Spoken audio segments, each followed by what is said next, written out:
प्रस्तुत प्राप्त प्रसंगी कीर्तन रूपी सेवेसाठी घेतलेला अभंग जगतवंदनीय महाराष्ट्र भूषण श्री संत जगद्गुरु तुकोबारे यांचा 4 चरणाचा खऱ्या भक्ताची लक्षणं सांगणारा, खऱ्या भक्ताची ओळख पटवून देणाऱ्या अशा स्वरूपाचा अभंग कीर्तन सेवेसाठी घेतलेला आहे. विठाला विठाला विठाला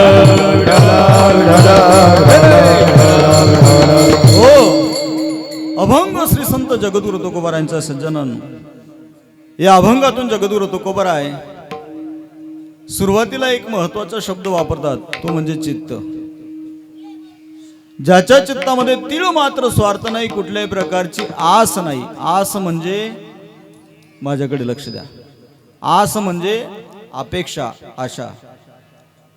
ज्याच्या चित्तामध्ये तीळ मात्र स्वार्थ नाही, कुठल्याही प्रकारची अपेक्षा नाही, आशा नाही, अशा भक्ताचा भगवान परमात्मा दास बनतो. महाराज वर्णन करतात, चित्ती नाही आस त्याचा पांडुरंग दास. तो भगवान परमात्मा त्याचा दास बनतो. नुसता दास बनून राहत नाही, त्या भक्ताच्या घरी तो भगवान परमात्मा न सांगता काम करत असतो. महाराज म्हणतात, असे भक्ताचे घरी कामे न सांगता करी. आपल्याकडे जर सालदार असेल, नोकर असेल, त्याला आपल्याला काम सांगावं लागतं. पण तो भगवान परमात्मा भक्ताच्या घरी कामे न सांगता करी, न सांगता तो भगवान परमात्मा काम करतो. कोणाकोणाच्या घरी काय काय कामं केले याचं वर्णन आपण पुढे करणारच आहोत. एवढंच नाही, तो भगवान परमात्मा एखादा जर अनाथ असेल, त्या अनाथाला तो भगवान परमात्मा बंधूचं नातं पुरवतो. महाराज वर्णन करतात, अनाथाचा बंधू अंगी असे हा संबंधू. हा संबंध त्या भगवान परमात्म्याकडे लावला जातो महाराज. कारण की दिनांचा नाथ असलेला तो भगवान परमात्मा, दीनानाथ दीन बंधू नाम तुझे साजे, पतित पावन नाम ऐसी ब्रिदावळी गाजे, ब्रिदावळी गाजे. दिनांचा नाथ असलेला तो भगवान परमात्मा, अनाथाचा बंधू अंगी असे हा संबंध. अनाथ कोणाला म्हणायचं? ज्याला घरच्यांनी आकलून द्यायला तो अनाथ नाही. नाही, ज्याने षडविकारांचा त्याग केला महाराज, त्यांच्यापासून जो दूर गेला तो जो खरा अनाथ आहे बरं का, तो खरा अनाथ आहे. अनाथाचा बंधू अंगी असे हा संबंध. हा संबंध त्या भगवान परमात्म्याकडे लावला जातो. आणि शेवटी तुकोबाराय सांगतात, तुमचा जर शुद्ध भाव असेल, त्या भावाच्या बळावर, त्या भक्तीच्या बळावर तुम्ही देवावर सत्ता राबवू शकतात. तुका म्हणे भावे देवा सत्ता राबवावे, असे भक्ताचे घरी कामे न सांगता करी. विठाला विठाला विठाला विठाला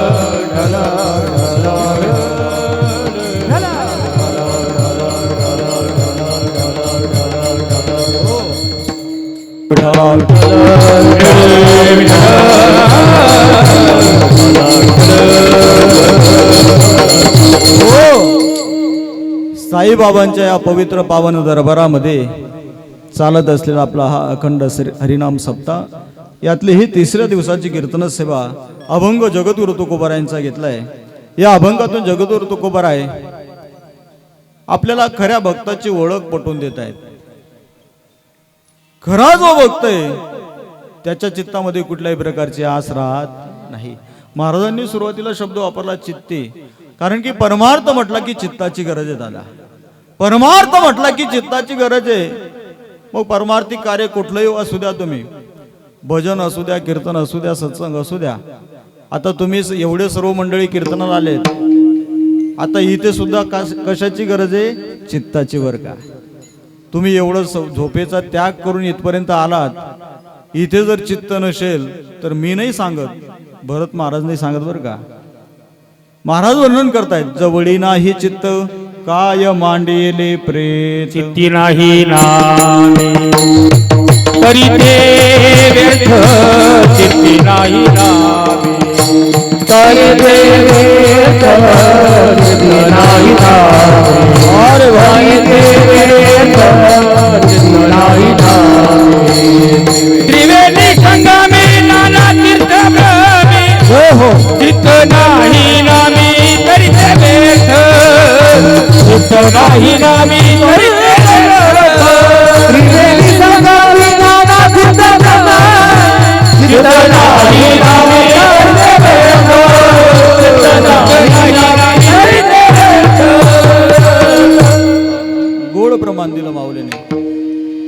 त्रिवेणी संगमे नाना तीर्थे भ्रमे चित्त नाही नामे तरी ते व्यर्थ.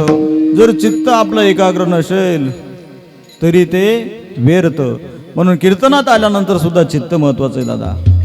आता बऱ्याच जणांचं चित्त महाराज कुठे कुठे फिरत असेल सांगता येत नाही. आता जर सर्वच मंडळी कीर्तनाला आले असतील ते घराचा विचार करत असतील, घराला कडी लावली असेल का, कुलूप लावलं असेल का, चित्त आहे महाराज. आणि एका ठिकाणी असंच झालं, कीर्तनाला सुरुवात झाली बरं का महाराज. कीर्तनाला सुरुवात झाली, 10 मिनटं झाले, 15 मिनटं झाले आणि एक आजीबाई समोर येऊन बसल्या. समोर आलेल्या आजीबाई कीर्तनात बसलेल्या होत्या, पण चित्त मात्र कीर्तनात नव्हतं बरं का. कीर्तनात येऊन बसल्या, कीर्तनात माझ्याकडे पाहत होत्या, पण अधूनमधून मानेला जोरात झटका देत होत्या. असं आजीने कीर्तन संपेपर्यंत 5-7 वेळा केलं बरं का. किती वेळा? 5-7 वेळा कीर्तनात असं केलं. मी विचार करायला लागलो, म्हटलं कोरोनानी साथ तर नाही शाळेत. कोरोना गेला तरी आजी मानले का बरं झटका दे राहिली. कीर्तन संपल्यानंतर ज्यावेळेस आजी पाय पडायला आल्या त्यावेळेस आजीला पहिला प्रश्न विचारला. म्हटलं आजी, कीर्तनात आले तुम्ही बसले, 5-10 मिनटं झाले आणि जोरात मानेला झटका दिला. असं एकदा नाही, दोनदा नाही, 4-5 वेळा केलं. काय कारण होतं? म्हणे महाराज ते न कारण ऐका म्हणतं सांगा. म्हणे बघा, कीर्तनाला यायला निघाले, दरवाजा लावला, कडी लावली, कुलूप. काय म्हणे आजी? कुलूप लावलं, पण त्या कुलूपले झटका देवानं विसरू गो म्हणे महाराज. काय म्हटलं आजी? कुलपाला झटका द्यायचं विसरली. तो झटका कुठे द्या आजी? कुठे? कीर्तन मावर. म्हणून कीर्तनात आल्यानंतर सुद्धा इथे चित्त महत्वाचं आहे. हे झालं व्यवहारातलं, पण परमार्थामध्ये सुद्धा जगद्गुरु तुकोबारायांसारखे संत महात्मे देवाकडे चित्ताची बद्दल मागणी करतात. सकाळच्या काकड्याच्या वेळेस एक अभंग म्हणतो आणि त्याच्यात जगद्गुरु तुकोबाराय म्हणतात, देवा माझं चित्त करार निर्मळ, ओ तुका चित्त करार निर्मळ, ओ तुका चित्त करार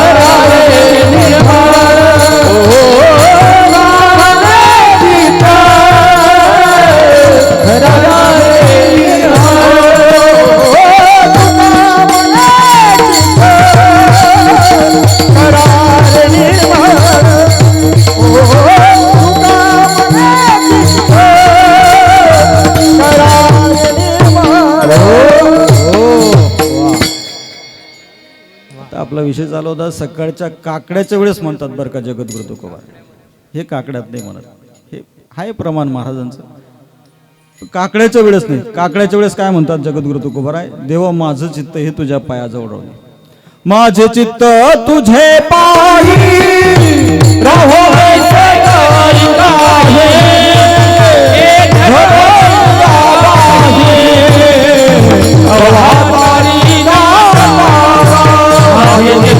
तुझे पायी राहो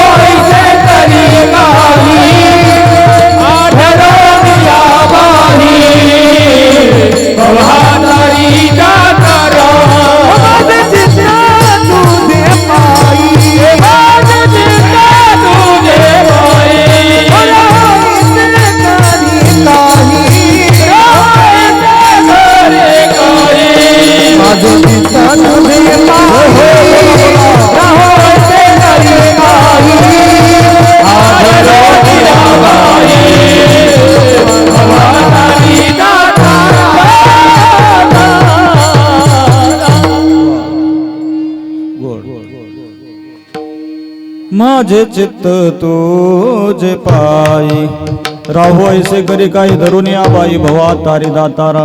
भव नाम संसार सागर, संसार सागर तारुण्य. हे दातारा, दातारा शब्द कोणाला वापरला? आपला गावना सरपंचले नाही नाही. दातारा ज्याच्याकडे सर्व सत्ता आहे आणि जो उदार आहे महाराज. उदार किती उदार आहे? उदार तू हरी ऐसी कीर्ती करा आनंद हे तो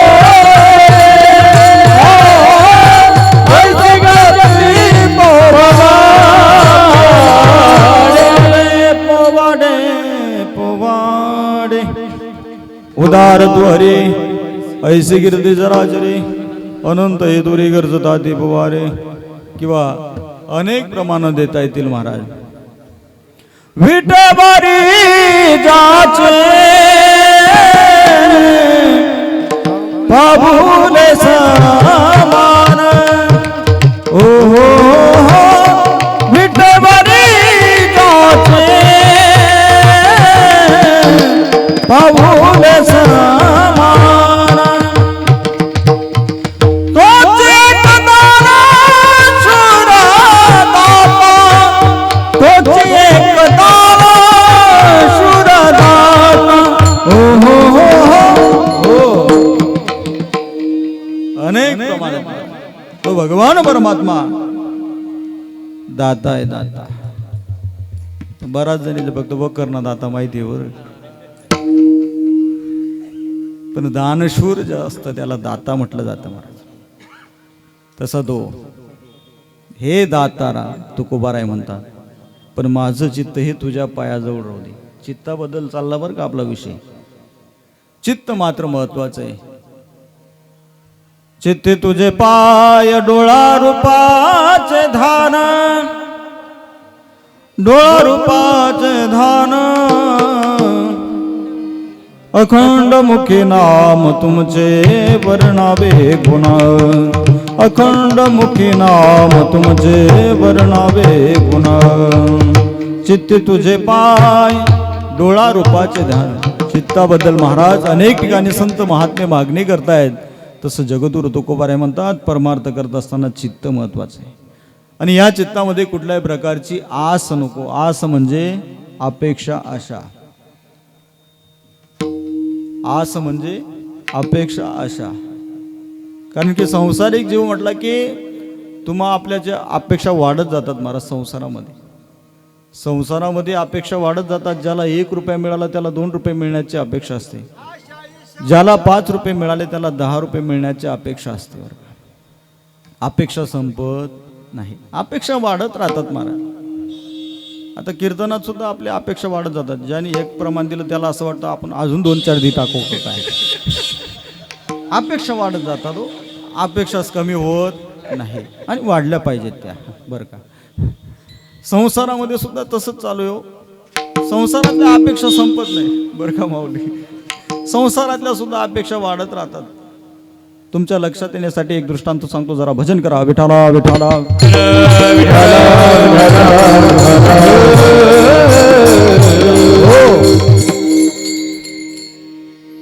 आता खेडेगावामध्ये जर पाहिलं तुम्ही गावाकडचेच मंडळीत सर्व गावाकडे जर गेले तुम्ही मागच्या वर्षी कापसाला 9,500 रुपयाचा भाव होता. तेव्हा शेतकऱ्याने कापूस विकला नाही. त्याला एकच अपेक्षा होती 10,000 रुपयाचा भाव होईल आणि मी कापूस विकणार. पण तसं झालं नाही. अपेक्षा शेतकऱ्याची होती 10,000 रुपये कापूस होईल आणि मी कापूस विकणार. पण तो 9,500चा भाव होता. तो 9,000वर आला तरी शेतकऱ्याने कापूस विकला नाही. 9,000चा 8,500वर आला तरी कापूस विकला. अपेक्षा होती 10,000चा होईल आणि मग मी कापूस देणार. तसं झालं नाही महाराज. आणि या वर्षी सुद्धा तसंच होतंय. अपेक्षा वाढत जाते.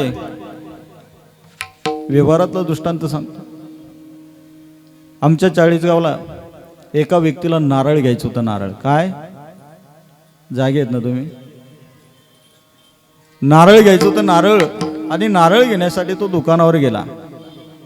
दुकानावर गेल्यानंतर दुकानदार साहेबाला विचारू लागला म्हणे का हो दुकानदार साहेब नारळ कितीला दिलं. म्हणे 20 रुपयाला. बरं का जीव 20 रुपयाला. आठी काय भाव 20च आहे का. म्हणजे गुजरात मावी महाराष्ट्र मावी सारखाच भाव आहे बा. 20 रुपयाला दिलं.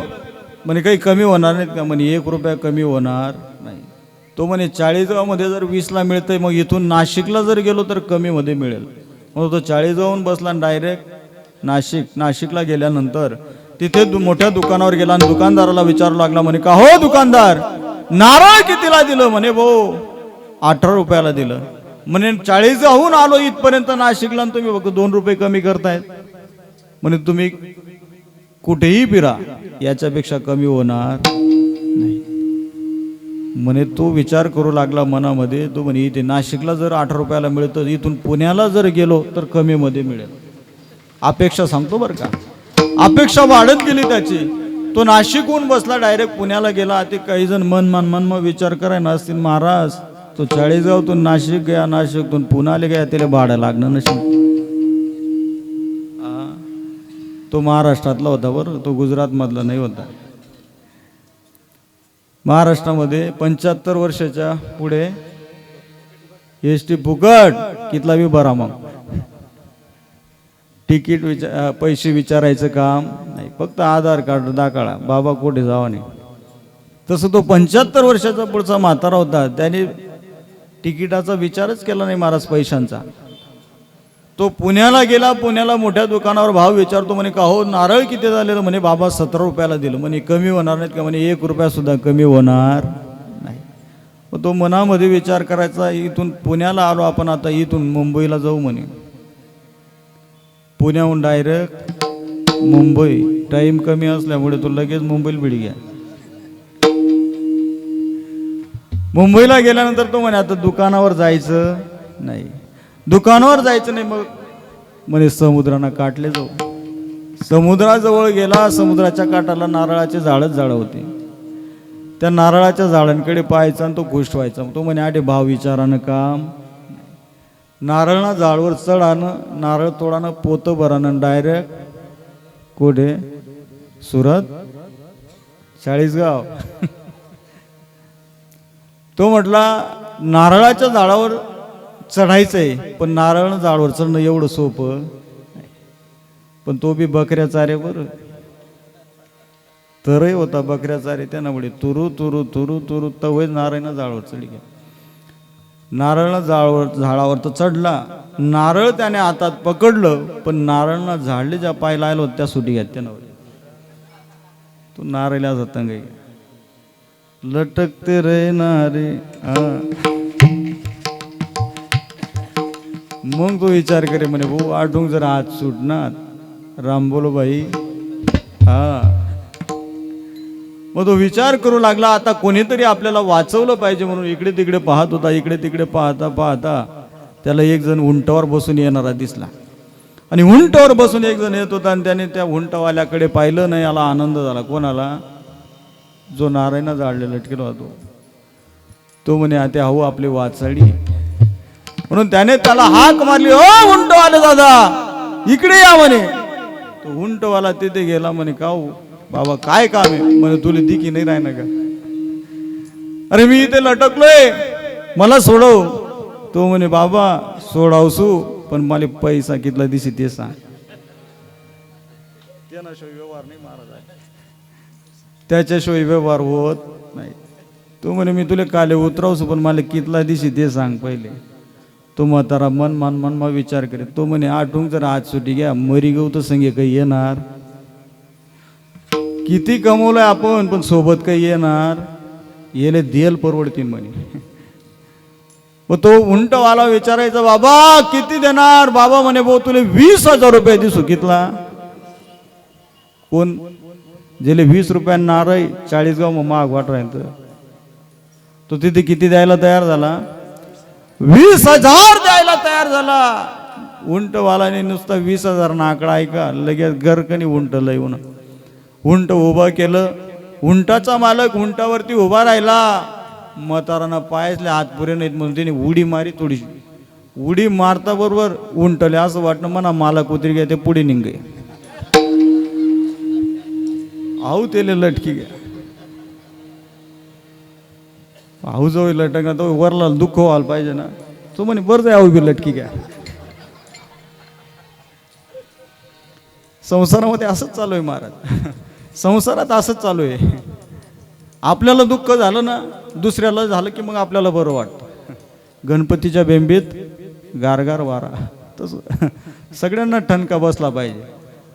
तसं तो म्हटला बरं झालं म्हणे आपण लटकला.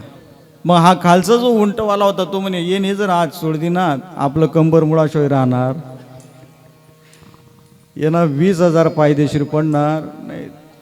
मग तो वरला बाबाला सांगतो उंटवाला. म्हणे बाबा म्हणे काय? म्हणे वरला आज सोडू नको बरं. बाबा म्हणे तू मला विचारेणार रे कितला दिवशी असं तू सांगा ते कितला दिवशी कितला दिवशी सांग लवकर का सोडू हात. तो खालचा उंटवाला म्हणे बाबा तू मला 20,000 देत होता मी तुला 40,000 देईल. किती देईल? 40,000 देईल पण वरला हात सोडू नको. म्हाताराने आनंद भरात मग तो नुसता 40 ना आकडा ऐकली ना अनिल महाराज या उंटवाल्याने सांगितलं म्हणे बाबा 40,000 देईल.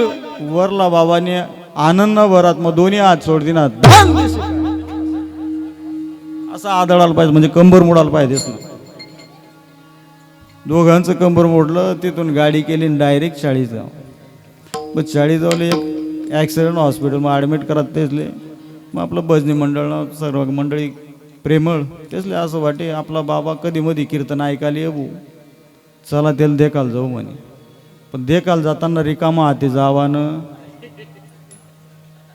मग काय लिहि जावानं बोललं नाही बरं वल्ल वल्ल बाबाला देखाल जायत त्या नारायली जायत पण असं नाराय टी दे नाही बाबांना पलंग समोर उभा राहत बाबा असं नारळ दाखडे बाबाला तो बाबा पुढे याच नारायणा पायरे नको.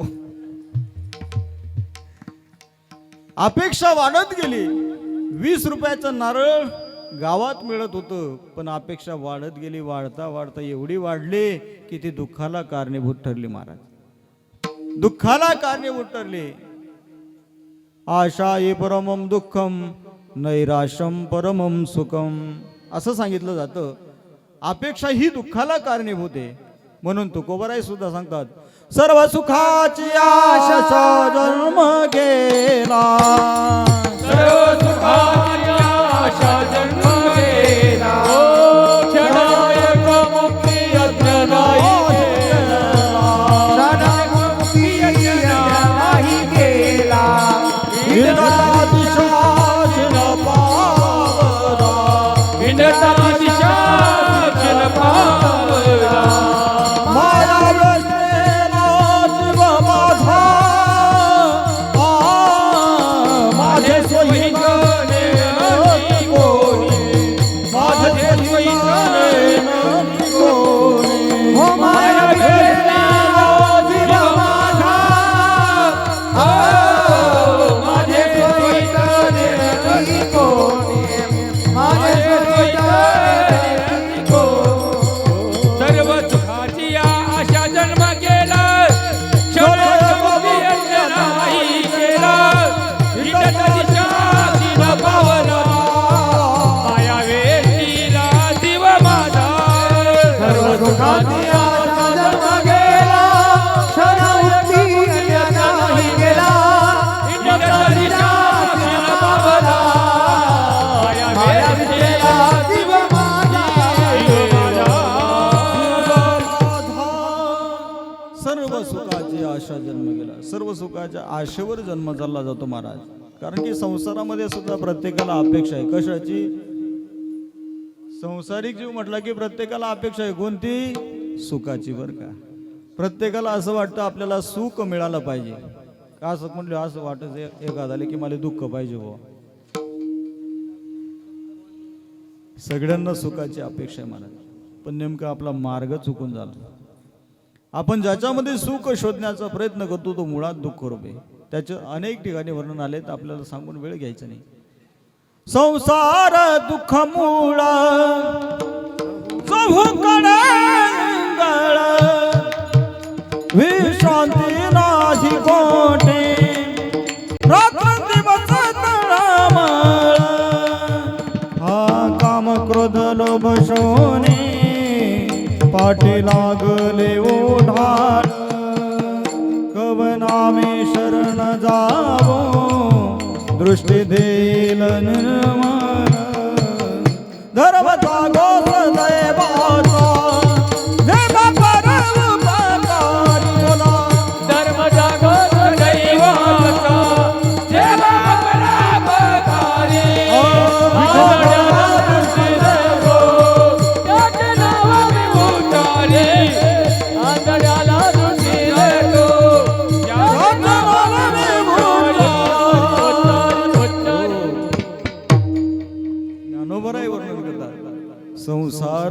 सुखमूळ चहूकडे गड. किंवा तुकोबाराय सुद्धा सांगतात, दुःख बांधवाडी भांधवाडी दुःख बांधवाडी हाय हा संसार. दुःख बांधवाडी भांधवाडी दुःख बांधवाडी हाय हा संसार. दुःख भांडवडी भांडवडी दुःख भांडवडी आहे हा संसार. दुःख भांडवडी भांडवडी दुःख भांडवडी आहे हा संसार. आहे हा संसार. सुखाचा विचार नाही कोठे. दुःख बांधवाडी भांधवाडी दुःख बांधवाडी आहे हा संसार. मग तुम्ही म्हणणार महाराज एवढं जर दुःख आहे मग सोडी देवा का नका. कोणत्याही संतांनी सांगितलं नाही संसार सोडून द्या. सुखे करावा संसार न सांडावे दोन्ही वार. पण संसारात असताना कसं असा हसणे नसावे हो. हसणे नसावे संसारी असावे हसणे नसावे संसारी असावे हसोनी नसावे. भजन करावे वेळोवेळा. भजन करावे वेळोवेळा. संसारी असावे. बोला बोला असावे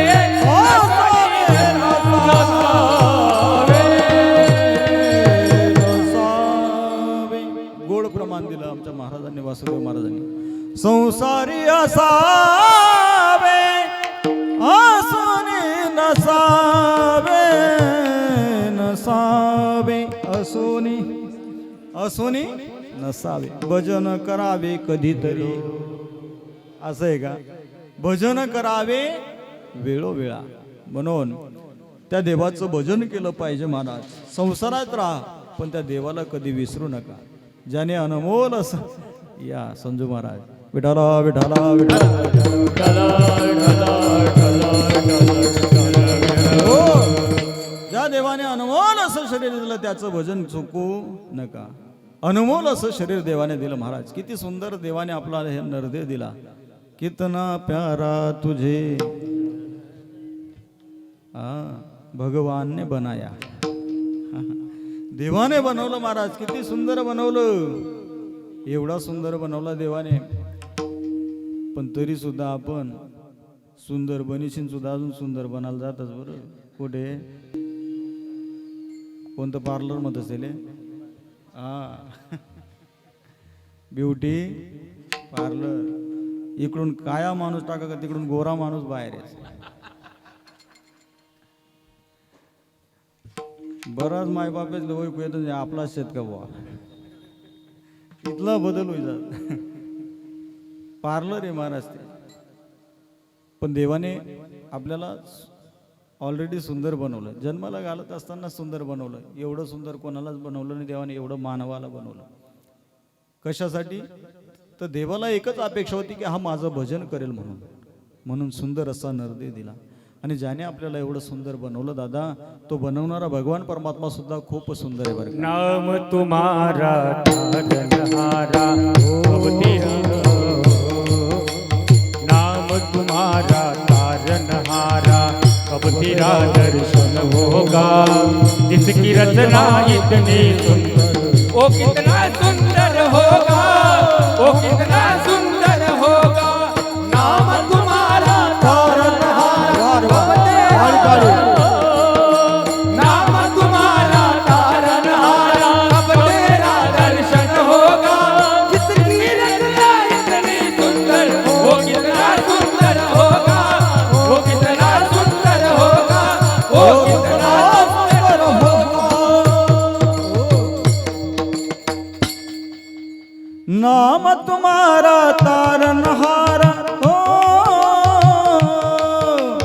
नाम तुम्हारा तारनहारा कब तेरा दर्शन होगा. जिसकी रचना इतनी सुंदर वो कितना सुंदर होगा. वो कितना सुंदर होगा. जिसकी रचना इतनी सुंदर वो कितना सुंदर होगा. ज्याने एवढी सुंदर रचना केली, मला जेवढं सुंदर बनवलं, तो बनवणारा भगवान परमात्मा किती सुंदर असेल, मनामध्ये विचार करा. अतिशय सुंदर आहे तो भगवान परमात्मा. म्हणून महाराज म्हणतात, पाहिला पाहिला नंदाचा नंदन, पाहिला पाहिला नंदाचा नंदन, पाहिला पाहिला नंदाचा नंदना, पाहिला पाहिला नंदाचा नंदना. तेने भेटेल मन, तेने भेटेल मन, तेने भेटेल मन, तेने भेटेल मन, तेने भेटेल मन, तेने भेटेल मन, मन मन मन. पाहिला पाहिला नंदाचा नंदन, पाहिला पाहिला नंदाचा नंदन.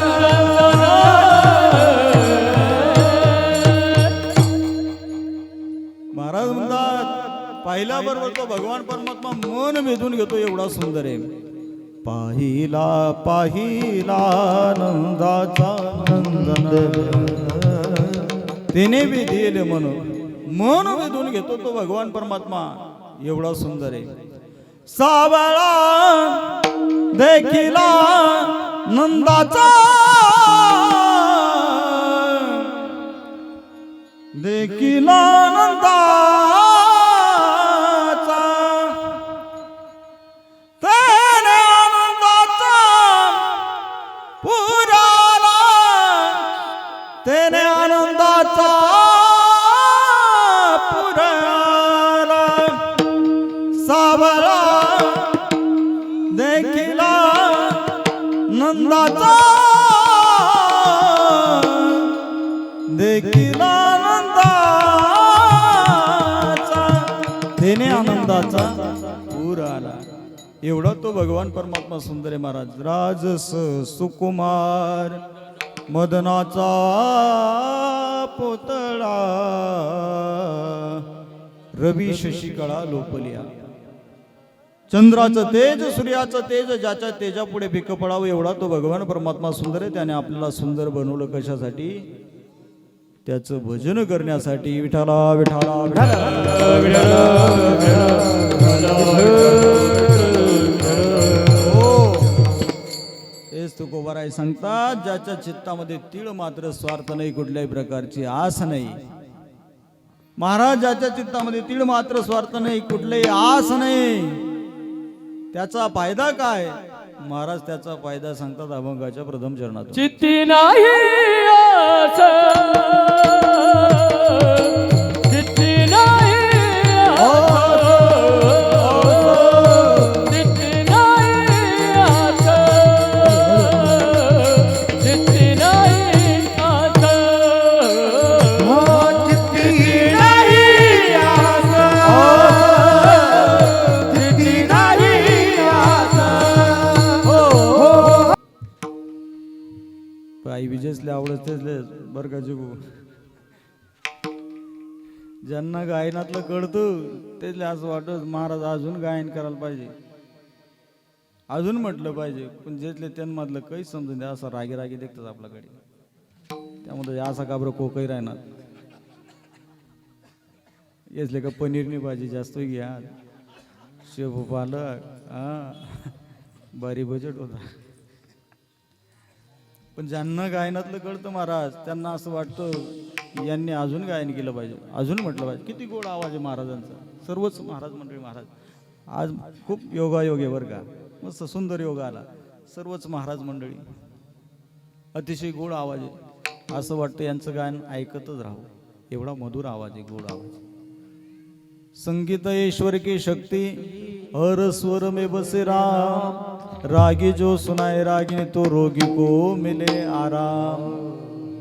किसको मिले आराम? रोगी को मिले आराम. एखादा जर आजारी मनुष्य असेल त्याला सुद्धा बरं वाटायला लागून जातं. केव्हा? एखादा सुंदर राग ऐकला तेव्हा, सुंदर गायन ऐकलं तेव्हा. पण कथा बी ब्यासूर को काही उठना, जो दुख दुख में तो बी जीव सोडती बरं. म्हणून गायन सुद्धा स्वरात झालं का ते ऐकायला गोड वाटतं महाराज. आजारी माणसाला सुद्धा बरं वाटायला लागून जातं एवढी गायनामध्ये पावर आहे. विठाला विठाला विठाला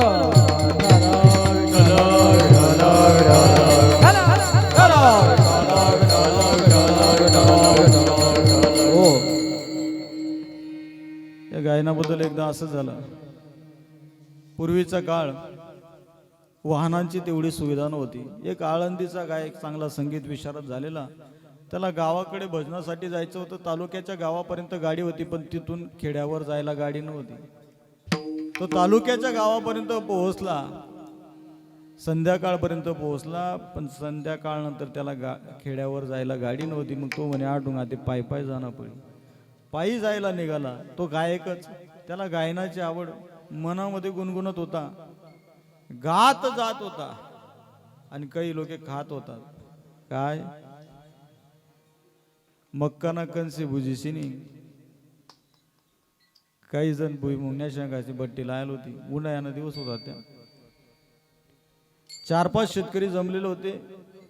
काही कणस बुजून खात होते, काही भुईमुंगच्या शेंगा भाजून खात होते. त्यांनी यांचं गायन ऐकलं आणि यालाही असं वाटलं की यांच्या जवळ जावं बा. त्या लोकांच्या अंतःकरणामध्ये दया आली. म्हणे भाऊ, कोणीतरी सदग्रस्त दिसतोय, चांगले सफेद कपडे, गळ्यामध्ये माळा, याला बोलून घेऊ शेंगा खायला. त्यांनी त्याला शेंगा खायला बोलवून घेतलं. म्हणे ओ दादा, या इकडे, भुईमुंगण्या शेंगा खायल्या. याला काय बोलवलं, जायचं. गेला तिथे, त्यांच्यासोबत शेंगा खायला लागला. पण त्याला असं होतं, आपण येस शेंगा खात्यात, पण येसले देवाले आपण काहीच नाही, आपला जोडे पैसे नव्हते त्याच्या खिशात. तो म्हणे यांना काहीतरी आपण दिलं पाहिजे. मग तो मनामध्ये विचार करायचा, आपल्याजवळ काय कला आहे म्हणे. कोणती? गायनाची कला आहे. विशारद माणूस महाराज, तो संगीत अलंकार. तो म्हणे यांना एखादा सुंदर राग ऐकू. समोर बसलेले कोण होते? सर्व शेतकरी. त्यांना गायनातलं काहीच कळत नाही. आणि हा त्यांना राग ऐकवायला सुरुवात केलं. कारण की शेंगा काढल्यानंतर त्यांनी याला पाणी दिलं. पाणी पिल्यानंतर हा म्हणे लोक चांगले आहेत, यांना आपण काहीतरी दिलं पाहिजे, म्हणून एखादा राग ऐकून दाखवू म्हणे. म्हणून त्याने स्वर लावायला सुरुवात केली बरं का अनिल महाराज. सा खर्जमध्ये आणि तेच षडजमध्ये त्यांनी साचा स्वर लावला महाराज. स्वर लावत लावत त्या लोकी विचार करायला लागल्या. त्या म्हणे उन्हात होय चांगला होता बरं, उन्हात होय चांगला होता. अहो आपल्या शेंगा खाद्यात पाणी पिणं ना, असा कोकावा लाग्या म्हणे. त्या मन विचार करत म्हणजे येले काहीतरी उपाय पाहिजे या नावर. त्या शेतकरी सगळा जण तो म्हणे येले काय उपाय करणं पडेल. येणं गायन चालू बरं, येणं डोळ्यालाही ना पक्का. येले असं वाटे मन गायन ऐकी राहणार. अहो स्वरच लई राहणार. त्यामुळे आ करायला लाग्या. येणावर काहीतरी उपाय करणं पडेल. एकमेकले विचारत त्या काय करणं पडेल. तो दुसरा सांगे म्हणे भाऊ, म्हणे मै सुद्धा अशीच कोक आहे म्हणे. म्हणे मग तू काय कर म्हणे. काही नाही, तिने डागी काढवतो. काय केलं? डागून काढलं. आता डागण्याची पूर्वीची पद्धत महाराज, मोठं लोखंड घ्यायचं, तापवायचं, असं ते डागून काढायचे, त्याच्यात त्रिशूळ वगैरे काढायचे. मग त्या म्हणे सोपी पद्धत आहे, येले बी डागी काढू म्हणे. वारे लवकर बट्टी लायलाच होती. बट्टीनं अनेक प्रकार शेतात. पण त्या भुईमुंगण्या शेंगाच नाही बरं. तुम्ही कथा विचार करू टाका. त्यांनी ते पेटवलं महाराज तिथे. म्हणे आधी तापाळ आले म्हणे, जायर म्हणे वखरनी पासलं ये. शेतात काय राहणार. वखराची पास आणली, तापवली, लाल बुंद तास पास तापवले गेले महाराज. येणं गायन चालू. सा त्यामुळे हा आम्ही तीच तयारी माहित म्हणे. याला असं वाटत होतं माझं गायन ऐकतायत, तेच तयारी दुसरीच चालू. लाल बुंदत पास तापवली गेली. येले डाकतीन त्या तवशी त्याच रस्ता जरी आपलं सर्व भजनी मंडळ पाय पाय जरी राहतात. येसनी ते गायन ऐकव. त्यामुळे वा एवढा सुंदर स्वर कोणी लायले, काय भारी गायन चालू म्हणजे जरा देखाल जाऊ आपण. सर्वजण तरी देखाल घ्या. त्या देखेत येणं गायन चालू आणि इकडे येसनी तयारी चालू. एकीकडे लाल बुंद 5 तापवली जाते, एकीकडे सुंदर गायन चालू आहे. मग ह्या तेच विचारत म्हणे का हो काय चालू आहे म्हणे काय नव्ह दादा हाऊ गडी उन्हात होय चांगला होता म्हणे येणे आमने शेंगा खाद्यात पाणी पिणं ना असा कोकावा लाग्या म्हणे. म्हणे मग तुम्ही काय करताय म्हणे काही नाही येल्या ते डागी काढतस म्हणजे डागी काढतस. मग यांच्या लक्षात आलं यांना गायनातलं काही कळत नाही. फुकट एखादा चांगला गायक डागाई ते नामुळे त्या बागीस कनी त्या गायकनं कान मावणे हो दादा जरा डोळे उघडून पहा तुझी काय तयारी चालू आहे. तू कोणासमोर गायन करतोय. अरे तुझं गायन त्यांना काही कळत नाही. उलट त्या तुला डागानी तयारी माहित म्हणे. लाल बुंद 5 तापवली जाते म्हणे खरंच. मग खरंच देखील तू डया उघडायची जरासा देखील त्याने डोळे उघडून पाहिले महाराज बर का आबा. त्याने डोळ्या उघडायची ती लाल बुंद 5 देखी तडुंका जो पैना तो अजून बी सापडेल नाही. कोणा पुढे गायन करतो आपण ज्यांना काही कळत नाही. पण इथे जर पाहिलं महाराज गायनातले तुम्ही सर्व रसिक मंडळी ज्या ज्या वेळेस हे चाली म्हणतात त्यावेळेस तुम्ही डोलतायत तुम्हाला प्रसन्नता वाटते. विठाला विठाला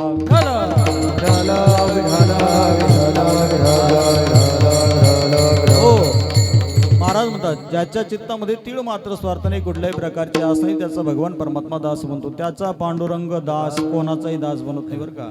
ज्याने सर्वस्व देवासाठी अर्पण केलं महाराज त्याचाच भगवान परमात्मा दास बनतो. त्याचा पांडुरंग दास कारण की ते सारखं देवाचं चिंतन करतात मला महाराज. त्यांना काही घेणं देणं नाही. संसारातल्या गोष्टींचा विचारच ते करत नाही. एरवी तरी माझ्या भक्ता आणि संसाराची चिंता काय समर्थाची कांता कोरांना मागे. काय समर्थाची कांता कोरांना मागे. लक्ष द्या जरा. एखाद्या श्रीमंताची पत्नी भीक मागेल का. नाही नाही तिला भीक मागायची गरज नाही महाराज. काय समर्थाची कांता कोरांना मागे. ज्ञानोबराय सांगतात समर्थाची पत्नी म्हणजे श्रीमंताची पत्नी जशी भीक मागू शकत नाही तसा जो देवाचा बघतोय त्याला चिंता करायची गरज राहत नाही. विठाला विठाला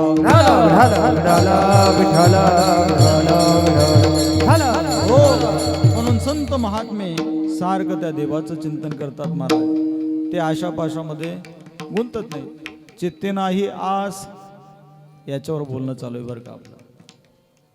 कुठल्याही प्रकारचे आस नाही आणि भक्त त्यांनाच म्हटलं जातं बरं का ज्यांच्या चित्तामध्ये कुठल्याही प्रकारचे आस नाही.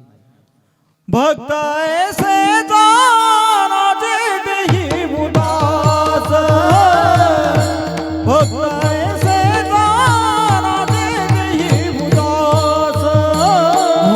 भक्त ऐसे जाना देहि उदास. भक्त ऐसे जाना देहि उदास.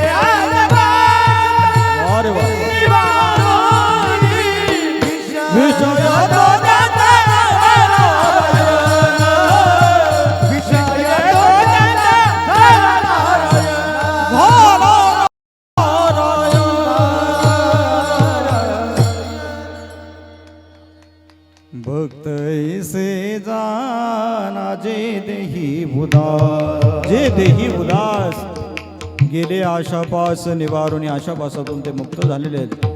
मग त्यांचा विषय भक्त भगवान परमात्मा झालाय महाराज. विषय तो त्यांचा झाला नारायण. नावडे जन धन माता पिता.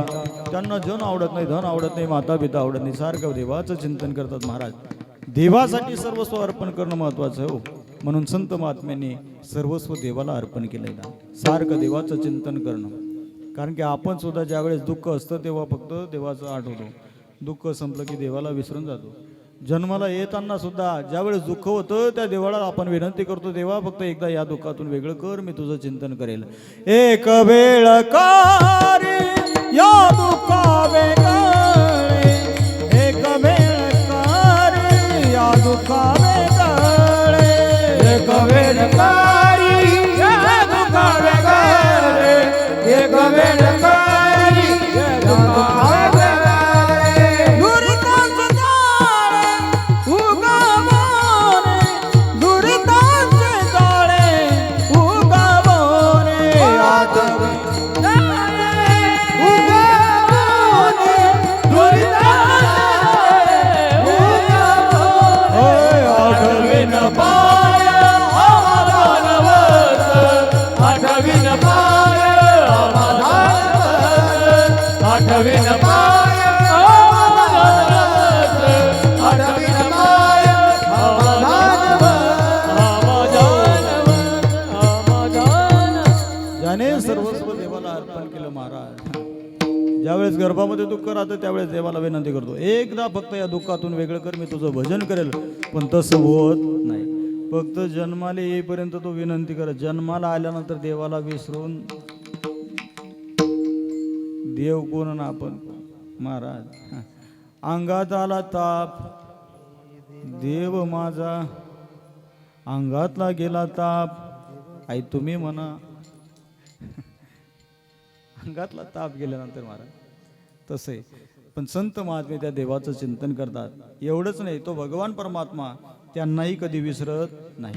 म्हणून भगवान परमात्मा त्यांच्या घरी न सांगता काम करतो. हसे भक्ता सिया वा रे वा. हसे भक्ता सिया हसे भक्ता सिया घरे हसे भक्ता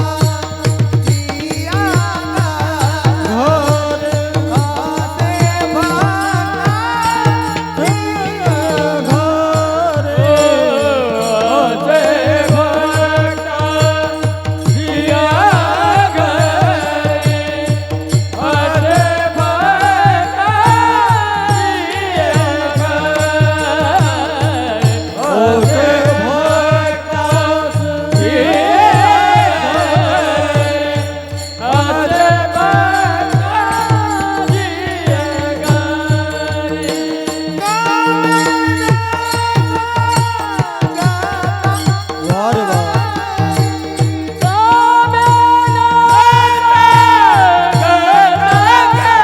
हो टाळ, टाळ.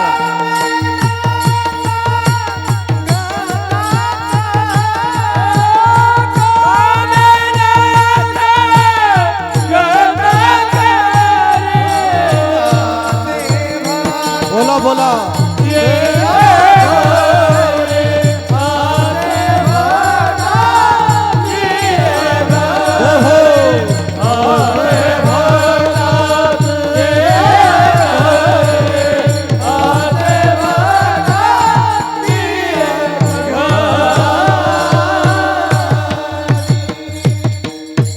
वा वा वा. वाजवा टाळी आमच्या राकेश दादांसाठी. गोड आवाज आहे महाराज. ओसे भक्ताचे घरी, ओसे भक्ताचे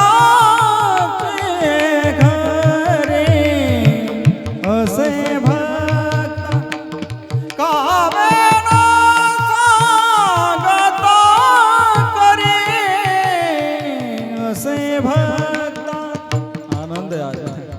असे भक्ताचे घरी कामे न सांगता करी, न सांगता तो भगवान परमात्मा कामं करत असतो महाराज. कोणाकोणाच्या घरी काय काय कामं केली एक अभंगामध्ये मोठी यादी दिली बरं का. उंचनेचं काही नेणे भगवंत तिष्ठे भावभक्ती देखुन्या, दासी पुत्र गण्या विदुराच्या बक्षी दैत्या घरी रक्षी प्रल्हादासी चर्म रंगू लागे रोहिदासा संगी कबीराच्या मागे शिलविनी, सजन कासाय विकू लागे मास माळ्या सावत्यास गुरपू लागे, नरळी सुनारा घड कुंकू लागे, चोक्या मिळ्या संगी ढोरी उडी नाम याची जणी सवी धर्मा गरीबानी वाये जाडी. हा, आलं तुमच्या लक्षात. घरी जाऊन पूर्ण अभंग पाहून घेणे. कोणाकोणाच्या घरी काय काय कामं केली या अभंगामध्ये मोठी यादी दिली बरं का. माळ्या सावत्यास कुरपू लागे, माळ्या सावत्यास कुरपू लागे म्हणजे सावता वारा नवावर मा आपली भाषा मा निंदू लागे. काय करे खुरपू लागे म्हणजे निंदू लागे. खुरपण्याचं काम केलं महाराज. कारण की सावता महाराजांची सुद्धा भक्ती जशी होती महाराज. सावता महाराजांची भक्ती सामान्य नाही बरं. सावता महाराजांनी शेतामध्ये जो भाजीपाला पिकवला त्याच्यामध्ये सुद्धा देवाला पाहिलं महाराज.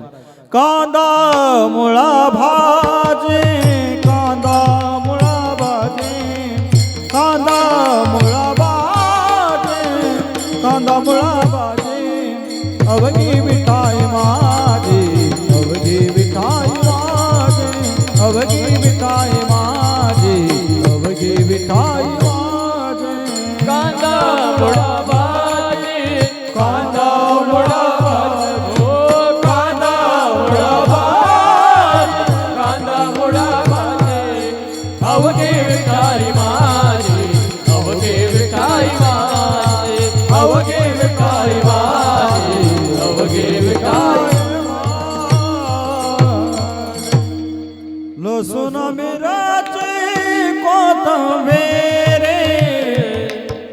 अवघा झाला माझा हरी.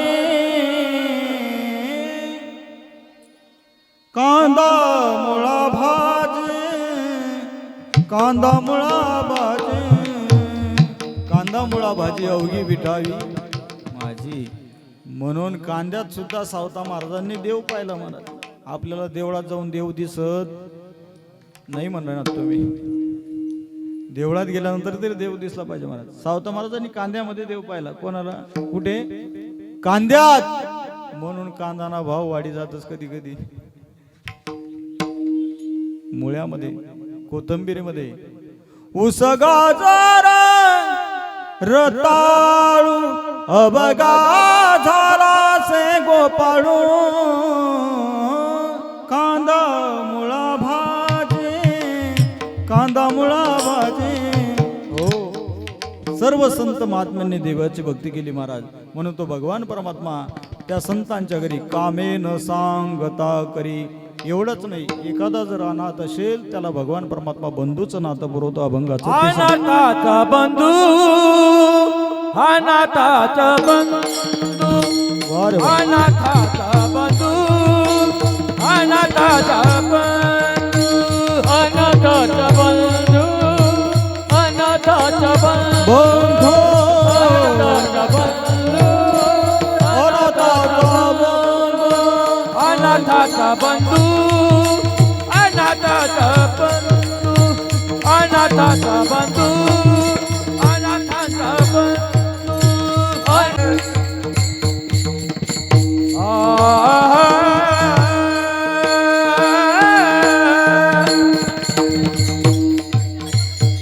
अंगियाचे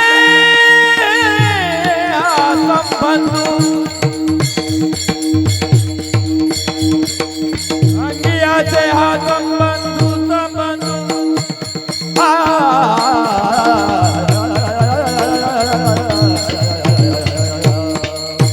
अंगियाचा संबंधू, अंगियाचे हा संबंधू.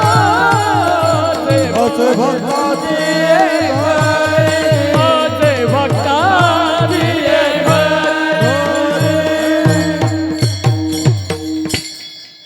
बंधू अंगे असे हा संबंध. अनाथाचा बंधू तो भगवान परमात्मा होत असतो. अनाथ कोणाला म्हणायचं? ज्याने घरादाराचा त्याग केला त्याला अनाथ का? जेले घर नाचणे आखले दिनं त्याला अनाथ म्हणा नका.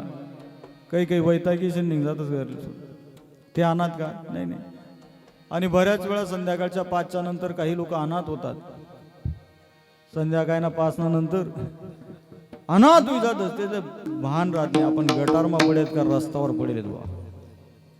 अनाथ झालेला असतात त्या आटे सुरत म्हणायचे बरं. तर गावकडलं सांगणार थोडीशी घेतात महाराज, तेही अनाथ होऊन जातात. भान राहत नाही. देवाने अनमोल असं शरीर दिलं पण लोक वाया घालवतात. एवढं सुंदर शरीर देवाने दिलं का? ते व्यसन करण्यासाठी दिलं का? नाही नाही. अरे देवाचं भजन करा. हो, हे शरीर वाया घालू नका महाराज. शरीर व्यसन करून वाया घालवता तो. एक गीत आहे बरं का, ते काही गात्यातलं नाही पण माथ्यातलं पण उपदेश आहे त्याच्यातून. क्या किया क्या किया रे, क्या किया रे, तूने जीवन गवा दिया, तूने जीवन गवा दिया, क्या किया रे, जिसे पाना था उसको तो दिया रे, जिसे पाना था उसको तो दिया रे, जिसे पाना था उसको तो दिया, जिसे पाना था उसको तो दिया, जिसे पाना था उसको तो दिया। अमृत छोड़ा पिता है शराब रे, भगवान के नाम से मुंह मोड़ लिया, भगवान के नाम से मुंह मोड़ लिया, क्या किया रे, क्या किया रे, जिसे पाना था उसको तो दिया, जिसे पाना था उसको तो दिया, जिसे पाना था उसको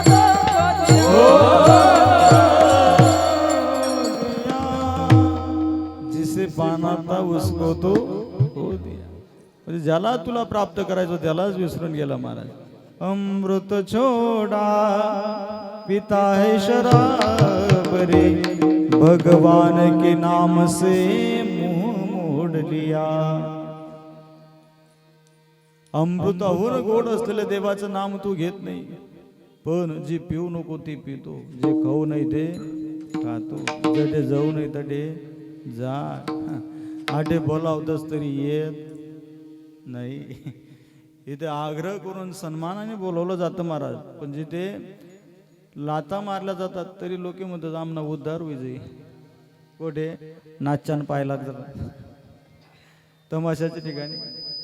एक जण असंच म्हणे महाराज कीर्तनात तो येतच नव्हता, बळजबरी एकदा धरून आणलं. मग त्याला विचारणं वाटलं का रे कीर्तनात का येत नाही तू, तिथे तर पुढे जातो तू, समोर बसतो स्टेज जवळ, एवढंच नाही तेच ना पाय जोडे बसस.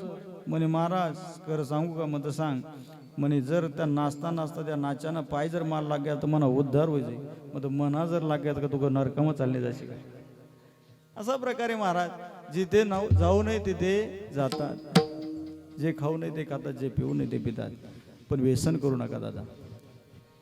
हे सुंदर शरीर देवाने त्याच्या भजनासाठी दिलं, त्याच्या भक्तीसाठी आपण वापर करायचा. महाराज म्हणतात तो अनाथाचा बंधू होतो. अनाथ मी सांगितलं ज्याने सर्वस्व देवासाठी अर्पण केलं. महाराज देह जावत बाराभो पांडुरंगी दृढ भाव. नामदेवराय सुद्धा सर्वस्व अर्पण करतात. देह जावत वराव पांडुरंगी दृढ भाव, चरण न सोडी सर्वता आन तुझे पंढरीनाथा. याला सुद्धा अनाथ होणं म्हणतात महाराज. देवासाठी सर्व अनाथाचा बंधू अंगी असे हा संबंध त्या भगवान परमात्माकडे लावला जातो. अनाथ काही संसाराમાં अनाथ होई जातात, संसारात अनाथ. एकदा असंच झालं महाराज, लग्नाच्या अगोदर दोघं मुलगा मुलगी प्रेम करत होते एकमेकावर. प्रेम करता करता त्यांनी ठरवलं म्हणे महाराज आपल्याला लग्न करायचंय, आणि त्यांनी लग्न करायचं ठरवलं. लग्न झालं महाराज, वर्ष 2 वर्ष झाले आणि भांडणं सुरू झाले. भांडणं सुरू झाल्यानंतर ते काही साधारण होत नाही, कारण की पहिले तो बोलत ती ऐकत, नंतर ना 6 महिना ती बोलत तो ऐकत, नंतर दोन्ही बोलतच, सर्व गाव ऐकत. तसं त्यांचे भांडणं सुरू झाले. आणि एक दिवस एक साधू महात्मा त्यांच्या दाराजवळ गेला. भिक्षाम देही, भिक्षा मागण्यासाठी गेल्यानंतर आता ते पळून गेल्यानंतर त्यांना दुःख सांगण्यासाठी कोणी उभा राहत, कोणीच नाही, दोघच होते. अहो साधू तेच ना ताब्यामा सापडी घ्या. म्हणे बाबा देखा आमना लगनले 3 वर्ष होई गयात. हाऊ लगन ना अगोदर माले चंद्रमुखी म्हणे. काय म्हणे? चंद्रमुखी. लगन होई गे 1 वर्षामा जाऊ माले सूर्यमुखी म्हणायला लाग्या. आणि आधी मला डायरेक्ट ज्वालामुखी म्हणूच म्हणे. आणि आई ते तो ऐकी राहता गरमा तो बी पयत पयत उन्हा महाराज ही ना ऐकू नका मन बी ऐकल्या म्हणे. म्हणे ऐकाले जेल भाऊ. आणि ही जशी सांगते तसं माझं ऐकून घ्या. ही लग्नाच्या अगोदर मला प्राणनाथ म्हणायची म्हणे. काय? प्राणनाथ. नंतर लग्न होईल वरीने प्राण काढ टाका नुसता नाथ म्हणच म्हणे. काय म्हणायला लागली? नाथ. आणि आता आम्हाला लग्नले 3 वर्ष होई गयात. हिनी माले अनाथ कर टाका म्हणे. काय केलं? अनाथ. प्राणनाथ गेला नाथ गेला ना ते अनाथ वेगो म्हणे. पण हाऊ अनाथ आटी लेवाना नाही. हा अनाथ इथे घ्यायचा नाही. ज्याने सर्वस्व देवासाठी अर्पण केलं तो खरा अनाथ महाराज. अनाथाचा बंधू अंगी असे हा संबंध असे भक्ताचे घरी कामे न सांगता करी. एकदा संप्रदायाच्या नियमावर पावणे. प्रसन्न चित्ताने बसा. सगळ्यांनी हाताने टाळी आणि मुखाने नामचिंतन करायचंय. 2 मिनिटं भजन घ्यायचं आपल्याला. जे झोपलेले असतील त्यांना जागे करा. त्यांना सांगा भरत महाराज पेढे वाटतायत मला.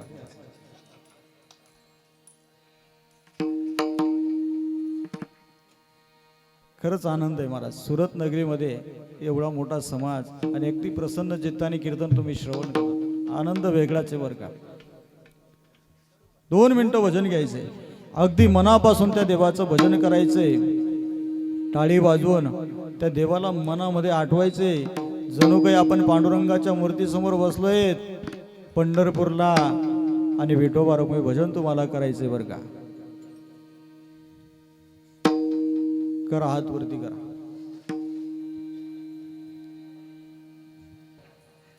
विठोबा रखुमाये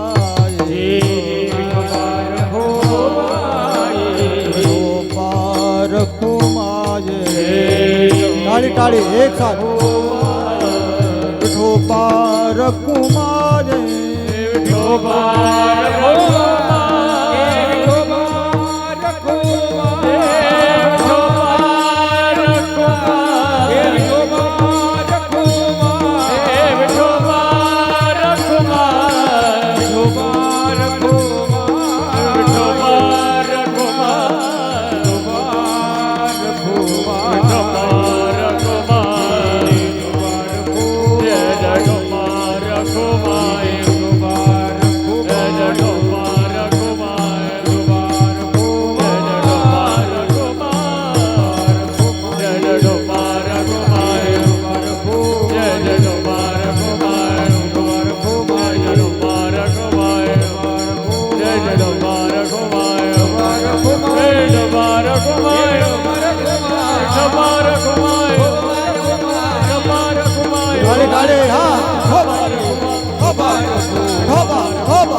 टाळी टाळी टाळी.